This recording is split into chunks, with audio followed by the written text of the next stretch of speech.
During my many years of being actively involved in fighter kiting, both as a kite maker and as a kite flyer and competitor, I've had the real privilege, honor really, of meeting some fabulous people who are also fighter kite fans. And one of the people I met several years ago is a fellow by the name of Kirti Shah. He's from India, and I met him because North American Fighter Kite Association would often have various competitions and promotions that they would run over the years. And Kirti would donate for free many Indian kites for those events. And during that period, I became friends with Kirti.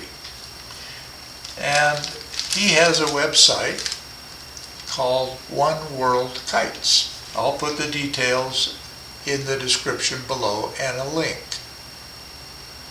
Well, the other day he sent me an email telling me that he had some kites he was going to reduce the price on and wondered if I knew anyone who would be interested. And that he was going to send me some samples to show me what he was talking about. Well, I got the samples, and these are the samples. These are large. He identifies them as Indian street fighter kites. They're large. I would call them large. They're not super large, but 24 inches from wingtip to wingtip, and about 22 or a little more from tail to nose. They would be great kites for any wind from probably 0, maybe even indoors would be good, from 0 to probably around 7 or 8 miles an hour. Now, if you're not familiar with Indian kites, look at the way that they stack here. One under the bow of another. I mean, that's a terrifically efficient way to store kites. But you can't do that if the kite has a bridle. So in India, if a kite has a bridle, it's identified as a used kite. And if you want to buy a new kite, you buy a kite with no bridle. That's just part of their culture around kites. So any new kite from India will not ever have a bridle on it. Now the bridles they use are very simple and very effective. They're called a 2-point bridle. One point is attached here at the cross between the spine and the bow, and the other is about halfway between the wingtip line, wingtip to wingtip, from here to about here, to the tail of the kite, about halfway, and they tie the line there. So they have a line here and up here, and that's the bridle line. Now when I do it, I put a toe loop on that bridle line so I can easily adjust it with a lark's head knot to get the proper angle of attack I want to produce the flight characteristics I'm looking for in the kite. Now one of the things that I've always been amazed about is how they make these kites. Now, when they make them, they're made of bamboo and paper. But when they make the bamboo frame, they tie a thread to one wingtip, run that thread to the nose, back to the wingtip, to the tail, and back to the original wingtip, and they tighten that line up. When they put the sail on, they fold over a hem over that thread and glue the hem along the perimeter of the kite, the trailing edge, the leading edge, the whole kite.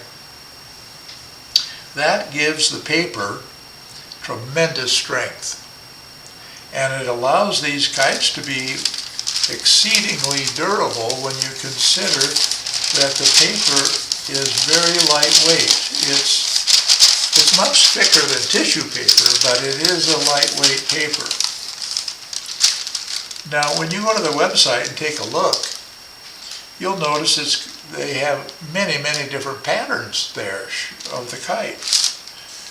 Well, here's another one. Here's a good example of two patterns. But the thing that's got me, always has amazed me, is they don't paint these patterns on the paper. They don't print them on the paper. They use different pieces of paper of different colors and glue those pieces together. That's how these shapes and patterns are made. Each colored piece is glued to another. Same as with this one. This is a different piece of paper. This is a different one. This is a different one. The tail section is a different one. It's remarkable. If I were to make a kite like this, it'd take me a day and a half or 2 days probably. I'm sure they can do it in 20 minutes or less. I don't really know how long it takes them, but they seem to be very efficient at it. So if you're interested in buying these kites, I forgot to tell you what the price was. You buy 20 kites and it's $30 plus shipping. Now, $1.50 a kite. Now, really, you probably couldn't buy the bamboo for that. If you were to buy bamboo, you probably couldn't buy the sizes of these bamboo for that price, let alone have a kite that flies well and is nice, looks like it's nicely made.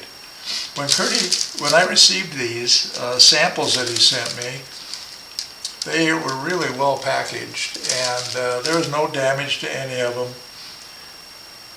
So if you're interested, I'll put the description and a link below the